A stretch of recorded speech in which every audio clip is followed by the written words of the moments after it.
ازيكم يا حبايب قلبي، عاملين ايه؟ وحشني جدا جدا. كلكم عارفين ان انا حامل في توأم. المهم انا تعبت وولدت في نص الثامن، وعيالي الاتنين داخله حضانه. الحمد لله الولد طلع لي من تاني يوم. بنتي هي اللي لسه في الحضانه لحد دلوقتي، بقى لها 10 ايام. مش عارفه هي ممكن تطلع امتى. احنا لسه مجدد لها 15 يوم تاني.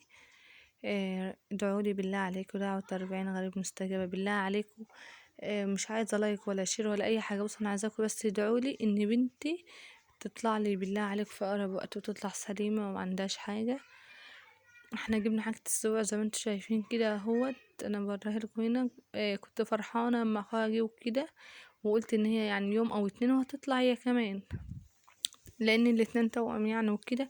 فقلت اكيد هي التانية يعني يوم او اتنين وهتيجي. انا لحد دلوقتي ما شفتهاش خالص، بس ان شاء الله رايحه لها بكره وهشوفها. دي الحاجات اللي احنا جبناها، وكنا بنجهز للسبوع وكده، وكنا لسه هنجيب حاجات تانية. المهم انا فرحت بقى وعبيت الكياس كده، قلت حتى عشان لما تبقى جايه تيجي يعني تبقى الحاجه جاهزه وكده، يا دوبك ايه اللي تفضل الحاجات اللي هي تقديم للناس وكده، بس لما حد يجي يعني وكده في السبوع. فالمهم هي دلوقتي زي ما قلت لكم بقى لها 10 ايام وما جتش، بس انا عبيت السبوع وكده. ادعوا لي بالله عليك تطلع بالسلامه.